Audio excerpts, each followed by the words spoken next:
Vamos falar do Novo Testamento, como é, já que essa pessoa que você falou, né, questiona, porque o Novo Testamento é uma pergunta interessante. Porque Jesus teve 12, uns vão dizer 14 apóstolos, né, somando com Paulo e Judas e tal. Porque só temos alguns apóstolos que escreveram e cadê o restante? Não é verdade? Muito bem, gente. O ponto é o seguinte: muitas coisas se perderam, né? Existem muitos textos, muitas cópias, muitos escritos que se perderam. Nós não temos tudo. É verdade que Jesus pode ter dito, pode não. Jesus disse muitas outras coisas que nós não temos acesso. O apóstolo João, inclusive, no final do seu evangelho, ele vai dizer: se fosse registrado tudo o que Jesus ensinou e fez, nem todo o livro do mundo caberia. Então, muita gente falou sobre Jesus e tal. Mas o ponto é o seguinte: por que esses 27 livros do Novo Testamento? Veja só. Quando a igreja começou, lembrando que a igreja não começou com Constantino, tá? Constantino entra na história como imperador em 327 por aí, no quarto século. A igreja de Cristo começou no ano 33, quando ele morre. Quando Jesus morre e ressuscita, a igreja dá início por meio da pregação dos apóstolos. Por isso que em Mateus 16, Jesus vai dizer assim: edificarei a minha igreja. Olha, o verbo está no futuro. Edificarei. E olha o pronome possessivo. A minha igreja. Jesus deixando bem claro que a igreja ainda ia ser edificada e pertenceria a ele. Tudo isso é importante para a gente entender a origem da igreja, para saber a origem dos escritos, ok? Muito bem. Então, quando Jesus morre na cruz, ele morre para poder comprar a igreja. Paulo explica isso em Atos 20, a partir do versículo 17 a 18. Paulo está dando orientações aos presbíteros de Éfeso, dizendo: olha, cuida bem do rebanho, sobre o qual o Espírito Santo os constituiu como bispo para pastorear a igreja, que ele comprou com seu próprio sangue. Né? Nessa orientação, o apóstolo Paulo diz o quê? A igreja foi comprada com sangue de Jesus, foi adquirida, foi estabelecida na terra. Logo, quando Jesus morre na cruz é que se dá início à igreja. Essa é que é a verdade, tá? Quando se dá início à igreja, a pregação do evangelho era oralmente, não era escrito. Os apóstolos começavam a falar, divulgar o que Jesus fez, o que Jesus ensinou, certo? Muito bem. Aí o que foi acontecendo? Na medida em que ia surgindo dificuldades nas igrejas, problemas de relacionamento, problema na adoração, problema de qual é o ensino verdadeiro, foi surgindo essas dúvidas, esses questionamentos, então os apóstolos começaram a escrever. Muito bem. Então, na medida que os apóstolos iam escrevendo, esses escritos eram divulgados pela igreja na Palestina, na Samaria, em Roma, em toda aquela região helênica, no mundo antigo, ia sendo espalhado por meio de cartas e pregações orais o que Jesus fez e ensinou. Ok? Muito bem. Então estava tudo indo muito lindo, tudo indo muito bem, né? Tudo indo maravilhoso. Jesus estava sendo proclamado, ensinado, muitas cartas estavam sendo escritas. Deixa eu só ler uma passagem aqui que eu acho interessante, em Colossenses capítulo 4, só para você ter uma ideia. Ó. Colossenses capítulo 4. Colossenses 4, a partir do versículo 16, se eu não me engano. Paulo, escrevendo essa carta aos Colossenses, ele diz assim: depois que esta carta for lida entre vocês, façam que também seja lida na igreja dos Laodicenses e que vocês igualmente leiam a carta de Laodiceia. Está percebendo a troca de carta? Paulo escreveu uma carta para Colossos e escreveu uma carta para Laodiceia e disse: olha, a carta que chega lá, vocês peguem e leiam, e essa mande para lá. O que Paulo escreveu para uma carta serve para outra. Então, Paulo e os outros já sabia que o que eles estavam escrevendo era coisa de Deus. Era regra de fé para a igreja. Por isso que em 1 Timóteo, capítulo 4, versículo 1, Paulo diz: o Espírito expressamente diz. Aí ele começa a dizer o que o Espírito diz. Não é a opinião de Paulo, não é a ideia dele, é o que o Espírito estava dizendo para ele. Muito bem. Então começam os escritos a acontecerem. Só que era o seguinte, não era toda a região que tinha a mesma carta. Tinha uma região que tinha outra região que tinha, e era divulgado aos poucos. Aí o que foi acontecendo? Começou a surgir pessoas com ideias diferentes. Começou a surgir pessoas com ideias estranhas. Como, por exemplo, começou a surgir pessoas dizendo, olha, Jesus não é filho de Deus. Jesus é um anjo. Olha, Jesus não veio em carne, porque Jesus ele é um ser espiritual e o espiritual não tem contato com o corpo. Ah, não, Jesus não era Deus.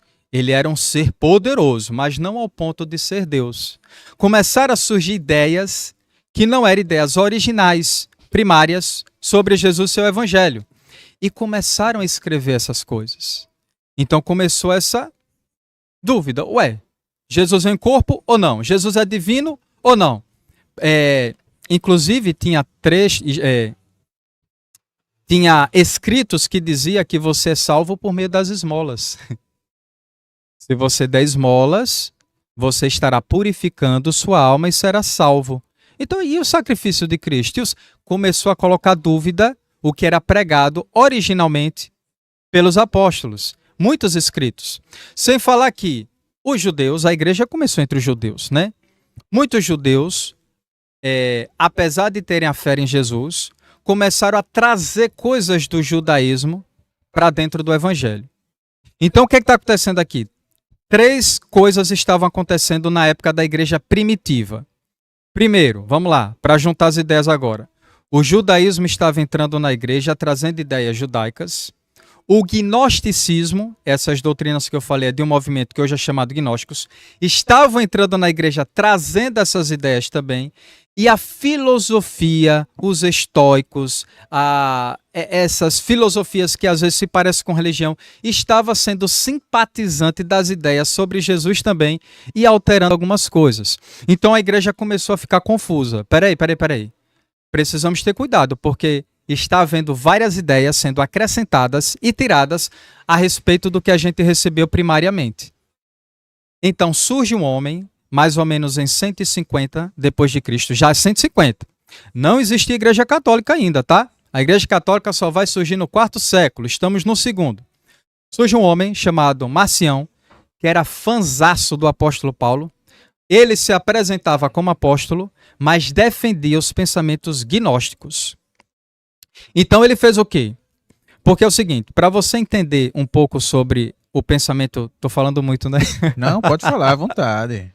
Porque assim, quando você estava falando, tinha coisas que eu queria puxar um pouquinho, mas não, deixa ele prosseguir para fechar a linha de raciocínio dele. Deixa eu fechar o contexto histórico, porque se não entender o que aconteceu lá, se a gente não entender o que aconteceu lá, a gente não vai compreender o resultado de agora.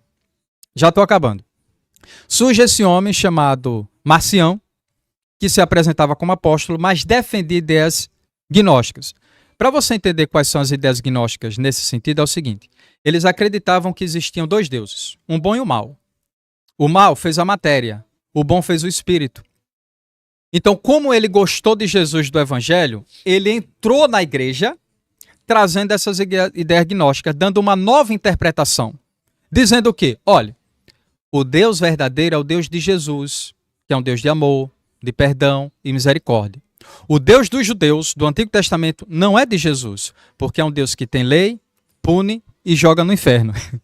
Então, na cabeça dele era assim, se existe regra, se existe lei, punição, repreensão, inferno, isso aí não é uma coisa boa. Né? É os primeiros progressistas da época. Né? Então, o que é que acontecia? Eles tentavam alterar o que estava escrito para se adaptar às suas crenças predominantes. Então, ele fez o quê? Ele rejeitou os livros que a igreja, quando eu falo igreja nesse período, eu estou falando da igreja de Cristo, aquela que ele fez. Edificarei a minha igreja e as portas do Hades não prevalecerão contra ela, tá? Não estou falando da igreja institucionalizada, ainda não existia isso. Igreja na Bíblia é um grupo de pessoas que se reúnem para estudar os ensinos de Jesus e obedecer apenas a ele. Isso é igreja na Bíblia, tá? Então, Marcião faz o quê? Elimina do Novo Testamento. Na época, o Novo Testamento não estava junto em um livro, mas estava junto nas igrejas, porque era pergaminho, era rolo, era aquelas coisas bem antigas. Então, ele dizia, olha, As cartas pastorais, 1 Timóteo, 2 Timóteo e Tito, não é de Deus, porque ali tem regra, tem orientação de como a igreja deve proceder, ali combate teorias gnósticas. Ele eliminou um monte de coisa do Novo Testamento. Surge esse problema. Marcião fez um cânon. Ele juntou uns livros que estão de acordo com os gnósticos e disse, esse é de Deus. Aí surge os judeus entrando na igreja, querendo trazer costumes judaicos. Olha, Jesus, que hoje é chamado de...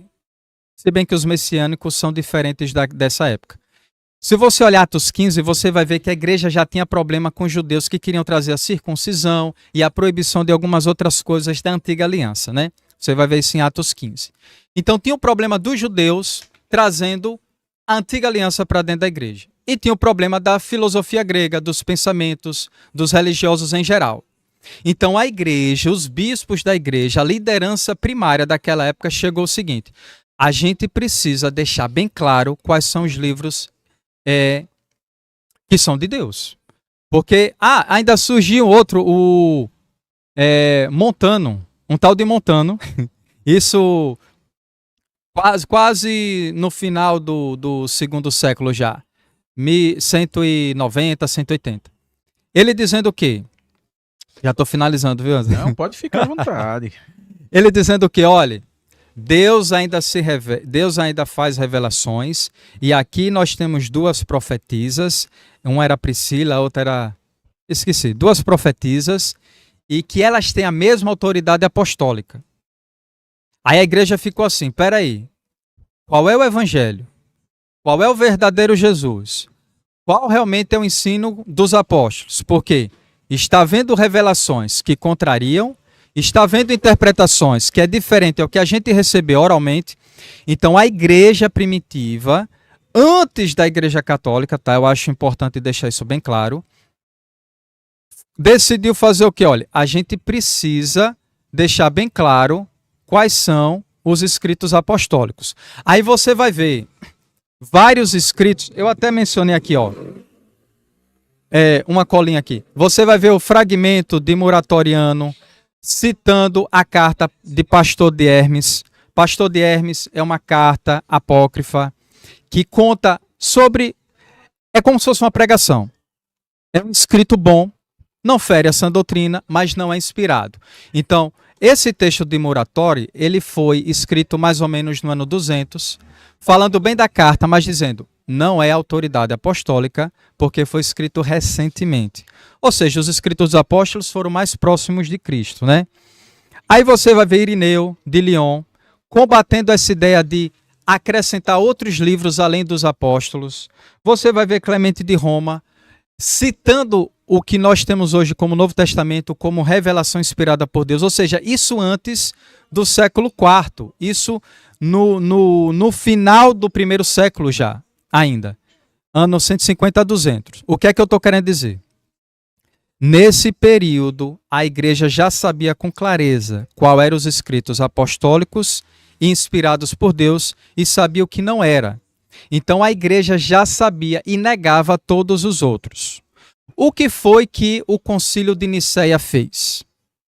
Quando Constantino entra no poder, se torna imperador, isso lá em 300 e pouco, e ele decreta a fé em Jesus como uma religião oficial, ele queria saber o quê? Quais são os escritos sagrados? Porque tem um monte aí. Quais são os escritos sagrados? Então ele reúne os bispos de várias regiões do mundo, da igreja de Cristo, a igreja original, primária, para saber quais são os escritos sagrados. Ele não determinou, esse entra, esse sai, esse entra, esse sai. Não foi. Já até porque, quando você lê a ata desses concílios, porque eles faziam atas do que foi decidido, em nenhum lugar eles dizem, olha, nós tiramos e acrescentamos. Essa ata existe até hoje. Existe, né? Aí você pode ver isso em comentários como... Eu fiz uma lista aqui de comentários que você pode pesquisar. Ó, o Novo Testamento e sua origem e análise. Você pode pesquisar. Deus falou na língua dos homens. São livros, comentários que falam disso aí. Tudo que eu estou falando tem nesses livros. A heresia da ortodoxia. o cânon das escrituras, de F.F. Bruce. E recentemente eu estou lendo um livro de F.F. Bruce que fala, merece confiança o Novo Testamento? Entende? Tudo isso que eu estou falando tem dados históricos, tá? São dados históricos. Aí você lendo esses comentários, você vai ver essas referências, tá? Depois pode até botar na descrição do vídeo esses livros aí, né? Beleza. Aí o que é que acontece? Constantino quer saber quais são os livros que a igreja usa. Porque existem vários populares aí, né? E eu já explico por que tantos populares. Aí como é que a gente sabe que esses livros são autênticos, verdadeiros? Tem algumas diretrizes, alguns critérios. Olha só como é que eles fizeram. Olha, para a gente saber se esses livros são de fato inspirados e sagrados, primeiro, tem que ter autoridade apostólica. Os escritores foram apóstolos. Segundo, se não for apóstolo, alguém que seja próximo ao apóstolo. Aí você vai ver Paulo, você vai ver Pedro, você vai ver Mateus, você vai ver João. Ou alguém próximo aos apóstolos, como Marcos, que foi discipulado por Pedro, como Lucas, que foi amigo de Paulo, né? Tiago e Judas. Alguns acreditam que são os irmãos de Jesus. De qualquer forma, eles faziam parte da liderança da igreja lá de Jerusalém do primeiro século. Você fala irmãos de Jesus físico? De sangue, é. Alguns chegam a acreditar nisso aí, baseado em algumas possíveis evidências, né? E então, tinha que ter autoridade apostólica ou alguém próximo ao apóstolo. Depois, tinha que ser cristocêntrico. Ou seja, Jesus é o centro. Olha, eu já li o Evangelho de Tomé. Tem o Evangelho de Tomé. Adivinha quem é o centro do Evangelho? Tomé? Eu li o Evangelho de Judas. Adivinha quem é o herói do Evangelho de Judas? Judas. Jesus não é o figurante. Nos escritos gnósticos, Jesus é um figurante. O herói é o autor do livro. Tanto é que é interessante, tem uma curiosidade no Evangelho de Judas, porque ele diz o seguinte, que Judas foi o único que entendeu a mensagem de Jesus. Que é uma teoria gnóstica. Que é o quê? Jesus tinha que ser liberto daquele corpo, porque Jesus é um ser celeste e estava preso em um corpo mau. Então Judas entendeu isso e precisou entregar Jesus para ele ser morto e liberto. Entende? Teoria estranha. Então Jesus fala com ele, infelizmente foi você o único que entendeu a mensagem, você tem essa missão, você precisa fazer isso. No caso existe esse o Evangelho de Judas, eu já li isso, tem na internet, se você quiser ser baixa à vontade aí, entende? Então esse era o pensamento gnóstico, o corpo é mau, é perverso e tal. Por isso que muitos gnósticos não gostavam de muita pregação do apóstolo Paulo, porque Paulo quando falava, em mim habita tudo de ruim, em mim habita o mal, o pecado. Quando o Paulo fala isso, ele está falando da sarx. Se você olhar em Romanos, ele vai ver isso. Eu sei que em mim não habita nada de bom, ou seja, na minha carne. Carne, no grego, no original, é sarx. Sarx não é uma referência ao corpo. Corpo, em grego, é soma. Paulo não está dizendo que em seu corpo habita o mal. Ele está dizendo que na sua sarx habita o mal. Que é o que ele chama de inclinação da carne, fraqueza da carne, é a carne, é a natureza pecaminosa que nós temos no corpo. Então não é necessariamente o corpo. Não é necessariamente o corpo. Por quê? Porque o corpo vai ser ressuscitado, o nosso espírito vai voltar para o corpo, porque ele vai ser ressuscitado e glorificado. Aí os gnósticos não aceitavam isso. Não, o corpo é todo mal. Os gnósticos chegavam até a dizer, tinha uma linha gnóstica que chegava a dizer assim, olha, já que o corpo vai ser destruído por causa do pecado, vamos continuar pecando para que a destruição do corpo seja completa. Entendeu a ideia? Por quê? Porque eu destruindo o corpo, estarei libertando o meu espírito. E a forma de destruir o corpo é praticando o pecado. Leia a epístola de Judas na Bíblia, que nós temos, que você vai ver que ele ataca esse pensamento de uma forma assim muito irada. Eles vão para o inferno, a condenação dele está decretada, é uma heresia, são nuvens sem conteúdo, sabe? Ele no meio de vocês, é uma mancha no meio de vocês esse povo.